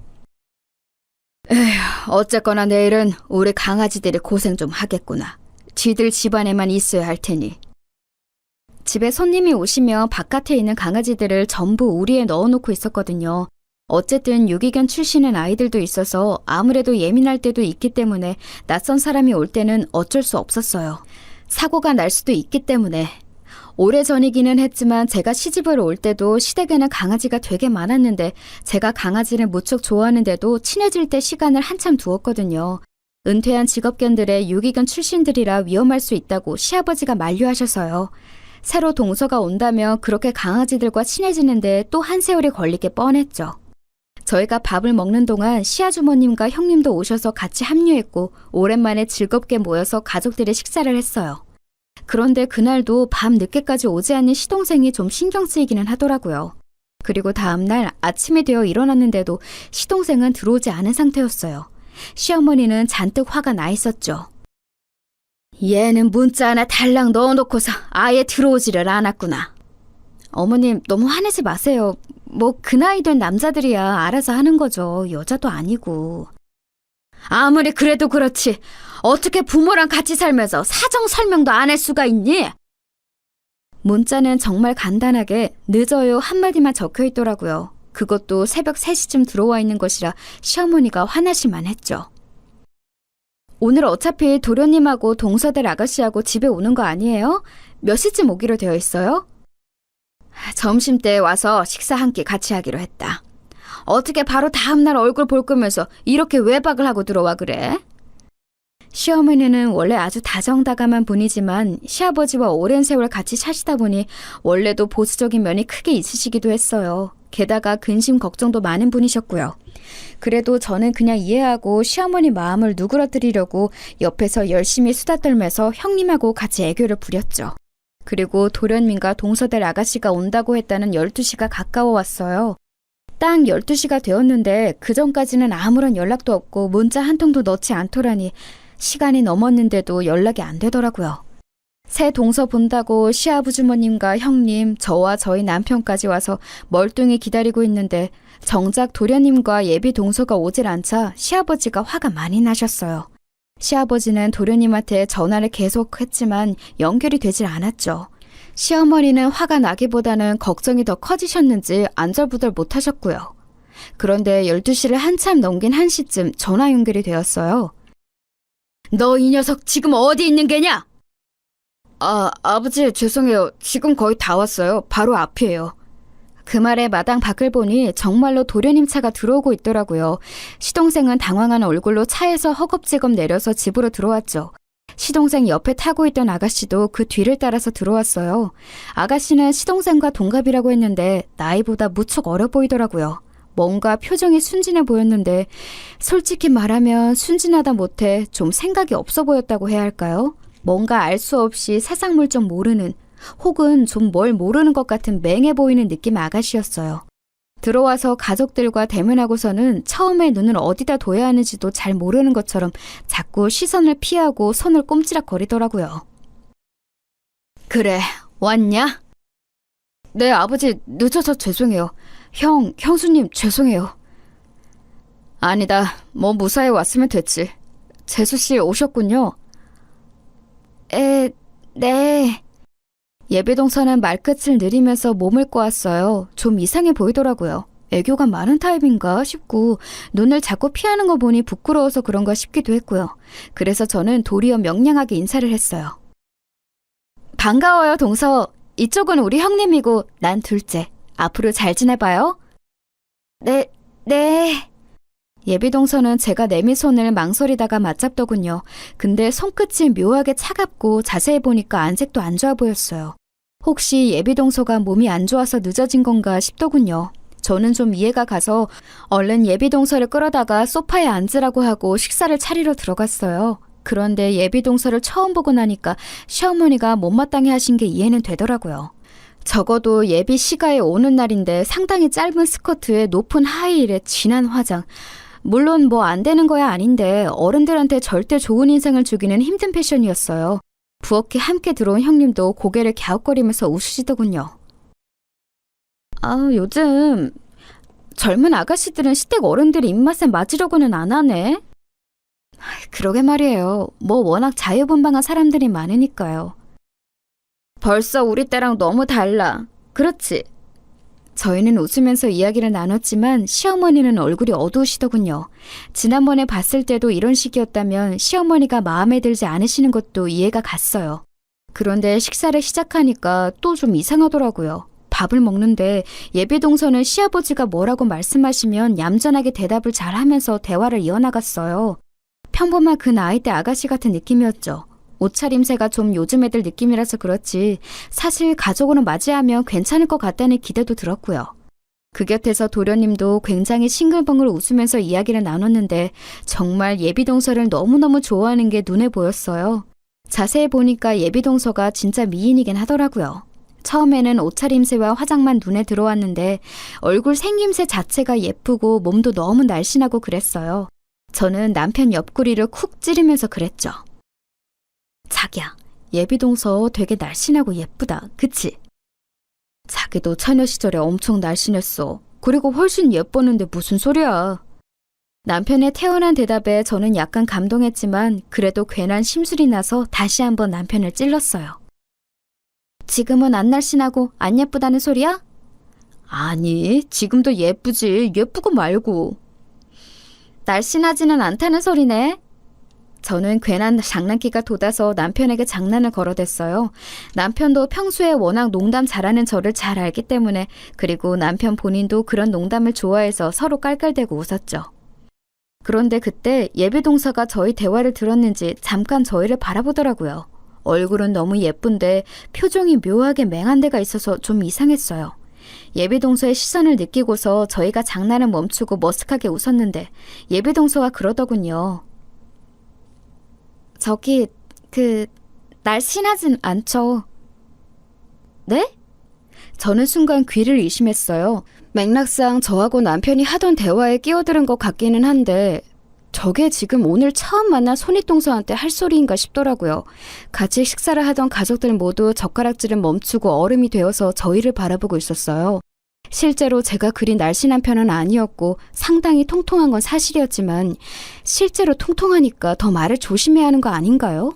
근데 너무 창졸간의 한 소리라서 저는 뭐라고 해야 할지 알 수가 없어서 멀뚱하게 예비동서를 바라봤어요. 예비동서는 그런데 자기가 잘못된 말을 했다는 걸 전혀 알지 못하는 것처럼 저를 마주보더니 해질거리면서 웃고서는 밥을 마저 먹더군요. 제가 명랑하고 장난 잘 치는 성격이긴 한데 반대로 화도 잘 내는 편이거든요. 불같이 화를 내고는 해서 동네에서도 좀 잘 싸우는데 그래서인지 남편이 불안해하면서 제 손을 잡았고 시동생도 눈치를 봤어요. 그런데 예비동서에 그 묘하게 풀어진 얼굴을 보고 있으니까 그냥 화가 안 나더라고요. 그냥 좀 이상한 사람인데? 싶은 생각만 들고요. 솔직히 말하면 정말 정상적인 사람 맞나 싶더라고요. 아까 처음 현관에서 봤을 때부터 솔직히 좀 이상한 느낌이 들었는데 지금 보니까 정말로 약간 경계성 지능이라고 하죠. 쉽게 말하면 약간 모자란 사람 같은 느낌이 들기도 했어요. 저는 그냥 아무 말도 안 하고 다시 식사를 했고 둘러앉은 가족들도 약간 멍청해져서 조용한 채 밥을 먹었죠. 예비동서는 밥도 별로 많이 먹지 않고 거의 절반을 남긴 채로 젓가락을 내려놨어요. 그냥 입맛이 없는 것 같았죠. 그러고서 묘하게 집안 분위기가 다운된 채로 거실에 앉아서 차를 한 잔 마시고 다과를 먹었어요. 그래도 가족들한테 인사하러 왔다는데 밥만 먹고 돌려보낼 수는 없었으니까요. 예비동서는 또 다가 먹으면서는 사람이 괜찮더라고요. 사과를 집어먹다가 두어 번 떨어뜨렸는데 옆에서 시동생이 시겁하며 그것을 집어 자기 입에 넣는 눈꼴신 꼬라지를 보여주기도 했는데 뭐 결혼하기 전에는 다들 저렇게 연애하는 거다 싶기는 했어요. 도리어 시동생이 그렇게 예비동서를 좋아하는 모습을 보니까 차라리 안심이 되더라고요. 혹시 진짜 약간 모자란 사람이어도 저렇게 지극정성이면 돌봐가면서 잘 살겠지 싶어서요. 그렇다고 뭐 평균에서 아주 많이 다른 사람도 아닌 것 같긴 했으니까요. 시댁 식구들 분위기가 다 이상한 상태에서 어찌어찌 만남이 끝났어요. 시동생은 예비동서를 바래다주고 온다며 나갔고 저희는 미묘한 표정으로 모여 앉았죠. 좀 이상하지 않아요? 그렇지? 그래서 너희들더러 한번 봐달라고 한 거다. 약간 모자란 것 같아요. 그런데 그렇다고 아주 이상한 건 아니고 정상 범주이긴 한 것 같은데. 다들 느낀 건 똑같은지 가족들은 한숨을 쉬었어요. 저야 한 치 건너 두 치니까 시동생이 그렇게 좋아하면 어떻게든 데리고 살 거라고 속편한 생각을 하는 거지. 사실 시부모님 입장에서는 그렇지 않을 거 아니에요? 어두운 두 분 표정을 10분 이해할 수 있었죠. 너무 부정적으로 보지는 마시고요. 어차피 지금 도련님 예비동서 너무 좋아해서 결혼 당연히 할 것 같은데 괜히 사이만 나빠질지 몰라요. 그래도 결혼 전까지 자주 모여서 얼굴 보고 익숙해질 필요는 있을 것 같고요. 그래, 그건 그렇다. 다 큰 자식, 지 결혼 지가 알아서 해야 하는 거지. 우리가 끼어들 일은 아니지. 시아버지는 가부장적이셨지만 이런 부분에 있어서는 또 굉장히 트인 분이셨죠. 결혼이야 너희 자식들이 알아서 하는 거라면서 말을 얹지 않으셨어요. 도리어 시어머니가 무척 걱정스러운 표정이셨지만 어쩔 수 없다면서 어깨를 늘어뜨리셨죠. 저도 뭔가 예비동서가 좀 찝찝하기는 했는데 그렇다고 저렇게 열정적으로 좋아하는 도련님 결혼 반대해봤자 저만 나쁜 사람 되는 거니까요. 쓸모도 없는 일에 힘을 쏟을 필요는 없었죠. 그리고 바로 2주 뒤에 다시 한번 연락이 왔어요. 예비동서가 이번 주말에도 시댁에 놀러 온다는 소식이었죠. 그래도 한 식구가 될 건데 어쨌든 친해지고 어색함이 없어져야 한다고 생각했기 때문에 저는 얼른 그 주 주말에 시댁으로 향했어요. 어차피 시댁에 가면 저는 상 차리는 것 정도만 돕고 나머지 일은 시어머니가 다 해주셔서 공짜로 밥 먹는 기분이라서 좋았거든요. 예비동서는 그날 저보다 먼저 와 있더군요. 이번에는 그래도 제법 얌전한 차림새로 화장도 훨씬 옅었어요. 저는 예비동서의 손을 잡고서 반갑게 인사했죠. 그런데 그날도 예비동서 손이 너무너무 찬 거예요. 그냥 사람 손 찬 정도가 아니라 아예 얼음장처럼 찬 손 있죠. 저는 놀라서 예비동서의 손을 쥐고서 막 문질러줬어요. 아니 동서, 손이 왜 이렇게 차요? 따뜻한 차라도 좀 줄까? 어머나, 몸이 안 좋으니? 그럼 말을 하지 그랬어. 너 부엌에 있지 말고 나가 쉬어라. 아니에요. 저도 할 수 있어요. 예비동서가 배시시 웃으면서 손을 뒤로 숨겼어요. 저는 그래도 몸 안 좋은 게 분명한 사람을 부엌에서 일을 하게 둘 수는 없더라고요. 어차피 예비동서가 할 수 있는 일은 수저놓고 반찬 꺼내는 정도라서 시어머니도 도리어 걸리적거리실 테니 나가는 게 나았어요. 결국 시어머니가 저한테 예비동서 데리고 나가서 좀 시간 보내라고 말씀하셔서 저는 동서를 데리고 나왔죠. 마침 마당에서 시아버지가 정원 손질하시고 계시더라고요. 전원주택이라서 마당 가꾸는 게 필수라 사람을 불러다가 하기는 하지만 그래도 시아버지가 거의 항상 손을 대고 계셨어요. 워낙 부지런한 양반이라 하루에 적어도 5시간은 나가서 시간을 보내시는 것 같았죠. 게다가 개들도 있었고요. 저는 그래도 심심하게 집안에 있느니 밖에 나가서 정원 구경도 하고 반려견들 구경도 하자며 예비동서를 데리고 나갔어요. 시아버지가 화단 앞에 쪼그려 앉아서 뭔가를 뽑고 계시다가 고개를 돌리면서 웃으셨죠. 아, 우리 며느리들 나왔구나. 네, 아버님. 동서 정원 둘러보게 하고 강아지들 소개도 시켜주려고요. 아하, 그렇지. 우리 강아지들 이제 익숙해져야지. 예, 셋째야. 너 강아지 좋아하니? 시아버지의 물음에 예비동서는 배시시 웃으면서 고개를 끄덕였어요. 가까이서 보니까 그저 순하고 약간 맹한 사람일 뿐이라는 생각도 들더군요. 시아버지도 예비동서가 강아지를 좋아한다고 하니까 기쁘신지 얼른 자리에서 일어나셨어요. 그래, 내가 너 우리 애들 소개시켜주마. 좀 여럿이고 큰 놈도 있으니 놀라지 마라. 시아버지는 저희 둘을 데리고 집 뒤쪽에 있는 견사로 가셨어요. 넓은 뒷마당 쪽으로 우리를 지어놔서 그냥 들어올 때는 사실 보이지가 않았죠. 개 짖는 소리가 들렸지만요. 예비동서도 이렇게까지 큰 견사가 있고 게다가 개가 이렇게 많을 거라고는 예상하지 못했는지 조금 놀란 눈치였어요. 엄청 크고 많네요. 그래, 내 새끼들이다. 앞으로 친하게 지내려. 하지만 좀 예민한 애들도 있으니까 오늘 당장 만져보는 건 아니고. 그러면서 시아버지는 예비동서를 견사 울타리 바짝 가까이로 데려가서 하나씩 이름을 부르면서 개들을 소개해 주었어요. 워낙 자식처럼 아끼며 기르는 개들이니 당연했죠. 저 역시도 너무 좋아하는 강아지들이었고요. 사실 낯선 사람이 오면 개들은 짖게 마련이잖아요. 예비동서를 처음 본 개들은 너나 할 것 없이 열심히 짖어댔지만 시아버지가 엄하게 조용이라고 하자 조금씩 안정을 찾아갔어요. 그런데 딱 한 마리 레브라도 리트리버인 장군이만 유독 엄청나게 짖어댔죠. 원래 장군이가 대형견들 중에서 제일 조용한 강아지라서 이상했어요. 오죽하면 낯선 사람이 와도 몇 번 짖고서 엎드려 자는 버릇이 있어서 집을 못 지킨다고 시아버지한테 구박을 받던 개인데 말이에요. 그런데 장군이는 아예 우리 바깥 가까이로 와서 딱 예비동서 앞에 앉아서는 목이 터져라 짖더군요. 예비동서도 당황했는지 뒤로 주춤거리며 물러서면서 고개를 갸웃거렸죠. 얘 왜 이래요? 그러게 말이다. 장군이 얘가 원래 안 이러는데 왜 이러지? 쉿! 조용히! 장군! 조용히! 저도 옆에 서서 장군이한테 조용히 하라고 쉿하고 명령했지만 아무 소용이 없더군요. 예비 동서는 개를 좋아했지만 워낙 대형견인 장군이가 마구 짖어대니 무서웠는지 주춤주춤 뒤로 물러섰어요. 시아버지도 결국 장군이를 진정시키는 것을 포기하고 저희를 데리고 앞마당으로 나가셨죠. 아휴, 이상한 일이구나. 원래 장군이가 저 중에 제일 얌전하거든. 맨날 소형견들한테도 쫓겨다니면서 구박받는 앤데. 그러게 말이에요. 동서, 오해하지 말아요. 원래 그런 강아지 아니거든요. 네.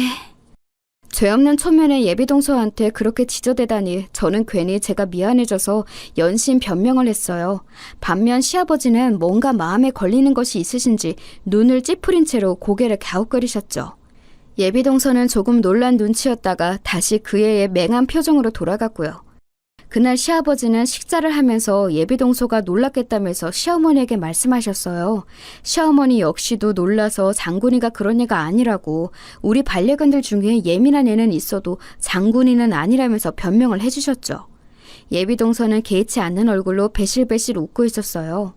그런데 그 와중에도 약간 이상해 보이는 예비동서의 행동은 계속되었죠. 왜 식사를 하고 나면 할 줄 아는 게 없더라도 같이 도와서 상을 치워야 하잖아요? 그런데 동서는 아무 말 없이 옆에 서 있더라고요. 저는 아직 어려서 잘 모르나 싶어서 동서한테 슬쩍 이거 설거지통에 갖다 넣어요 하고 귀띔을 했는데 그랬더니 또 말한 대로 잘 그릇들을 설거지통에 가져갔어요. 그런데 문제는 그러고서는 또다시 한번 제가 지시할 때까지 멍하니 옆에 서 있기만 하더라고요. 그래서 제가 반찬통 하나씩 가져다가 냉장고에 넣으라고 했는데 글쎄 간장 종지까지 냉장고에 넣어버린 거 있죠? 먹다 남은 간장을 버려야지 왜 냉장고에, 그것도 랩도 안 싸고 넣었는지 알 수가 없었어요. 그런데 예비동서는 정말 아기라고는 조금도 없어 보이고 그냥 안색이 좀 피로한 듯 보일 뿐이라서 원래 부엌일에 대해서 정말 모르는구나 싶었을 뿐이었어요. 그리고 솔직히 말하면 약간은 모자란 사람이구나 싶기도 했고요. 거실에 나가서도 예비동서는 자리에 앉지 않고 유령처럼 거실을 이곳저곳 걸어다니더라고요. 눈치챈 시동생이 얼른 가서 동서를 데려다가 소파에 앉혀주었는데 묘하게 정신이 빠진 듯한 그 느낌이 이상했어요.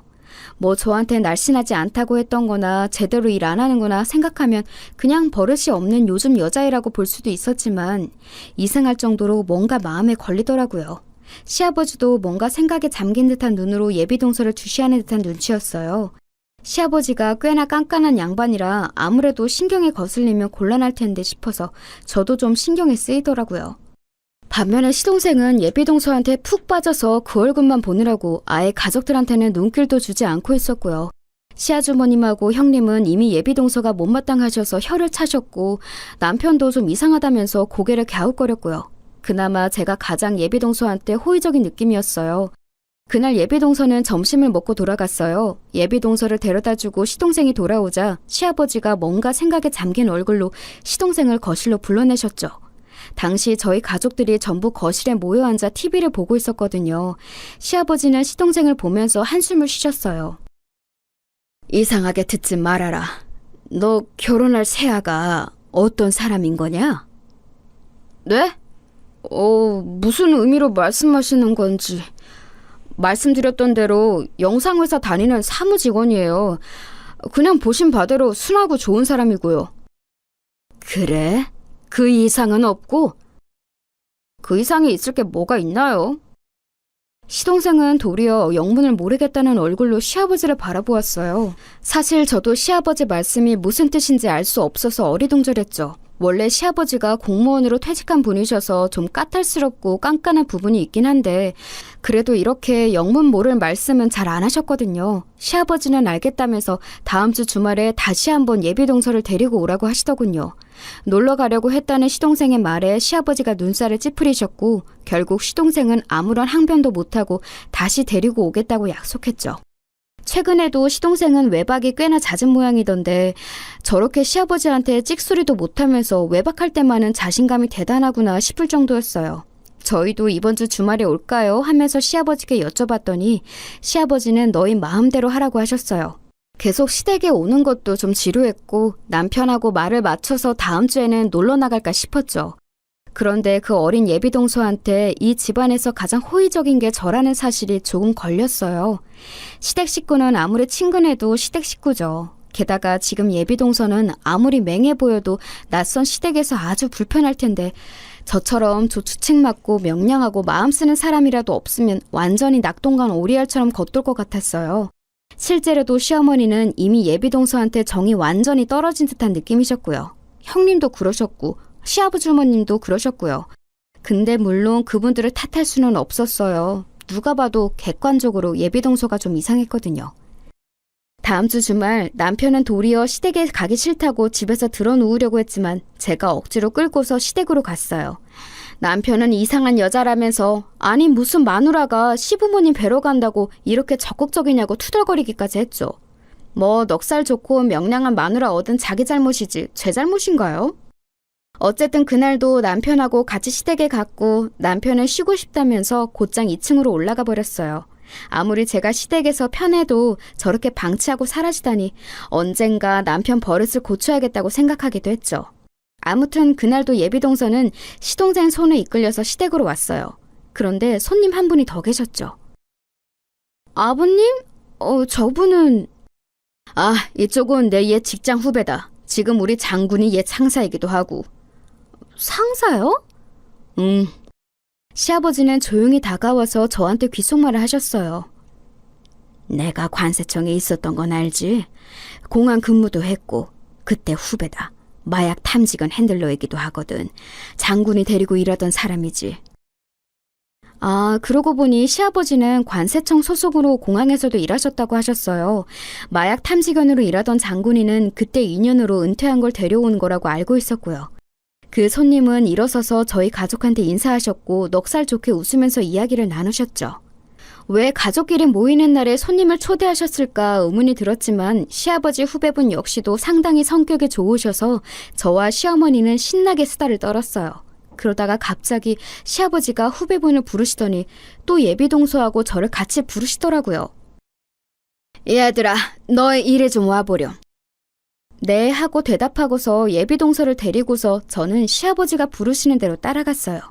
시아버지는 후배분과 이야기를 조용조용하게 나누시면서 마당으로 나가 뒤쪽으로 가셨죠. 집 뒤쪽에 펼쳐진 견사를 보고서 후배분이 웃으시더라고요. 야, 장군아, 오랜만이다 너. 장군이가 후배분을 발견하더니 아주 꼬리가 떨어져라 프로펠러처럼 돌려대면서 헥헥대더군요. 저래 보여도 나이가 꽤 많은 개인데 지금만큼은 태어난 지 3개월 된 강아지처럼 방정맞게 팔짝거리고 뛰면서 반가워했어요. 후배분 역시도 반가워서 어쩔 줄 몰랐죠. 견사문을 열어서 안으로 들어가 후배분은 장군이를 끌어안고 마구 쓰다듬어 주었어요. 그리고 뒤늦게 따라간 저와 예비동서가 견사 울타리 가까이로 다가갔죠. 그런데 이상한 일이죠. 그 후배분과 그렇게나 기쁘게 반가워하던 장군이가 순간 저희 쪽을 보더니 짖기 시작했어요. 저도 예비동서도 조금 어리둥절하다가 제가 웃으면서 그랬죠. 아유, 장군이가 또 동서 보고 난리네. 좋아서 저러나 봐. 그럴까요? 동서는 맹한 표정으로 주춤거리면서 견사 울타리 가까이 가서 장군이를 들여다봤어요. 그런데 좋아서 그런다기에는 장군이 표정이 심상치 않았죠. 그리고 그 뒤에 서 있는 후배분 표정도 그랬어요. 왜 저렇게 심각한 표정을 하고 계시지 싶었는데 시아버지 역시도 표정이 좋지 않으셨죠. 곧 두 분이 속닥거리면서 대화를 하시고서는 곧 견사 밖으로 나오시더라고요. 그러더니 후배분은 곧 급한 일이 생겼다면서 인사하고 사라지셨어요. 그날도 적당히 이야기 나누고 서로 시간을 보내다가 시동생이 예비동서를 데려다주고 오겠다면서 나갔죠.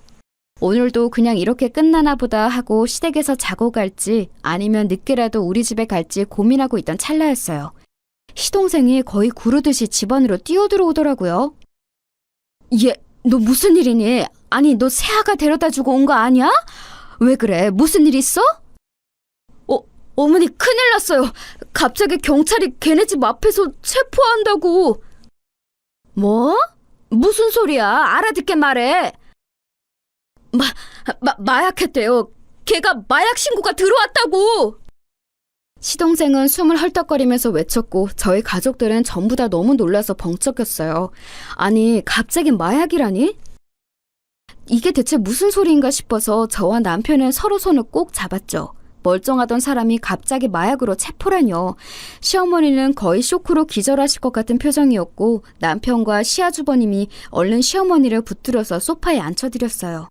얼굴이 창백해진 시어머니 손을 잡고서 시아버지가 한숨을 푹 쉬셨죠.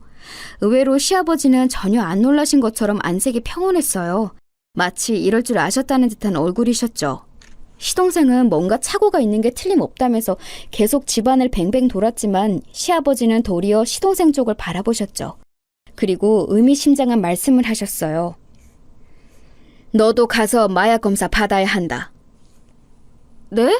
아버지, 그게 무슨 말씀이세요? 제가 마약을 했다고 생각하시는 거예요? 너도 모르게 투약이 되었을 수 있어. 경찰에 가라. 시동생은 영문을 모르겠다는 얼굴로 시아버지를 바라봤어요. 시어머니도 거의 곧장 숨이 넘어가실 듯한 표정으로 시아버지께 매달리셨죠. 그게 무슨 말씀이에요, 여보? 시아버지는 한숨을 푹 쉬셨어요. 원래도 근심 걱정 많은 시어머니가 거의 기절할 것처럼 떠시자 시아버지는 진정하라면서 시어머니의 손을 쥐고 토닥이셨어요. 그러고 나서 시아버지가 조용히 해주신 말씀은 상상 이상이었죠. 원래 시아버지는 공항에서 근무하면서 마약 투약한 사람을 접한 적이 몇 번 있다고 하셨어요. 처음에 예비동서가 집에 방문했을 때 그리고 몇 번은 그리 이상하게 여기지 않았지만 어딘가 초점이 나가고 묘하게 정신줄을 놓은 듯한 모습에서 뭔가가 떠올랐다고 하시더라고요. 횡성수설하고 상황에 맞게 말을 하지도 못하는 등의 상황이 너무 이상했다고도 하시고요. 하지만 역시 결정적이었던 건 장군이가 예비동서를 향해 짖었던 것 때문이었다고 했어요. 장군이는 평상시에 무척 순했고 게다가 어린 시절부터 핸들로부터 교육을 철저히 받았기 때문에 짖는 경우는 아주 한정되어 있었죠. 평생 받은 교육이 은퇴해서 집으로 왔다고 해서 한순간에 사라지지는 않아요. 게다가 저희 시댁은 상당히 평화로웠기 때문에 짖을 일이 없었고 장군이의 원래 습관이 사라질 만한 일도 별로 없었죠. 그런데 예비동서가 견사 앞에 다가온 날 장군이가 정확하게 마약 탐지견 시절의 습관대로 예비동서 앞에서 짖었다는 거였어요. 마약 탐지견은 마약이 있는 곳을 발견하며 그 앞에 가서 짖으며 알려준다고 하더라고요. 예비동서의 몸에서 마약 냄새를 맡았다는 건데 마약을 투약해서 그 냄새가 났던 것인지 아니면 마약을 그때도 몸에 지니고 있었던 건지는 잘 모르겠어요. 그리고 시아버지는 예비동서가 정말 마약 관련자인지 확인하기 위해서 한 번 더 현직에 있는 후배분을 불러 함께 의논했던 거였고요. 그 일련의 일들이 너무 놀라워서 소름이 돋을 지경이었어요. 바로 곁에서 같이 수다 떨고 있었으면서도 저는 조금도 눈치를 못 챘거든요. 그냥 기껏해야 예비동서 될 사람이 좀 모자라구나, 말을 잘 못하는구나 정도만 알고 있었죠. 후배분은 바로 장군이가 짖는 모습을 보고 확신하고서 저희 시댁에서 나가는 길에 경찰에 신고를 했던 겁니다. 이미 예비동서의 주소를 건네받아 알고 있던 후배분이 경찰에 모두 이야기를 했고 경찰은 그 앞에서 기다리고 있다가 체포한 거였고요. 시동생은 그 이야기를 전부 듣더니 얼굴이 정말 잿빛이 되더라고요. 솔직히 시동생은 정말 가여웠죠. 모쏠로 이제야 취직해서 예쁜 여친과 결혼하나 싶었는데 일이 이렇게 되다니 말이에요. 누가 마약 관련자인지 알고 사귀었을까요? 저렇게 순진한 사람이니 아예 상상도 못했을 텐데 말이에요. 시어머니는 그 이야기를 모두 들으시고서 오히려 안심되었다는 듯이 가슴을 쓸어내리셨어요. 그리고 시동생의 등을 쳐서 곧장 경찰서로 보내셨죠. 지금 가야 의심받지 않는다면서요. 의도치 않게 자수 비슷한 곳으로 경찰서에 간 시동생은 역시 마약 검사를 받았고 당연히 결백이 증명되어 관련이 없다는 사실을 인정받았어요.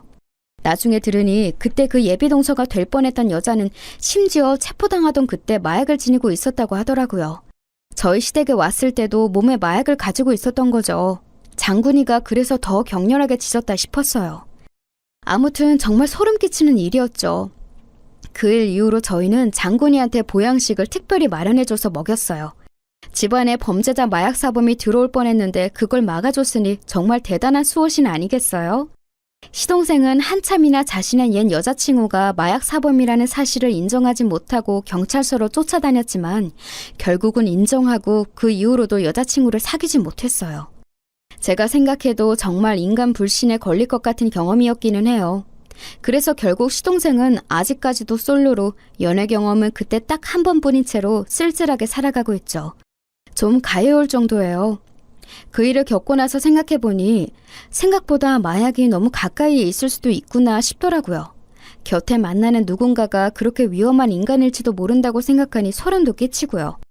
그래도 저희 집안에는 가족이 되기 전에 잡혔으니 다행이지만 다른 어떤 곳에서 또 숨어 있을지 모르는 일이잖아요. 다들 조심하고 혹시라도 이상한 사람이 있으면 조심도 하셔야 할 것 같아요. 제가 겪었던 이상한 이야기는 여기까지입니다. 모두들 주변 사람도 조심하자고요.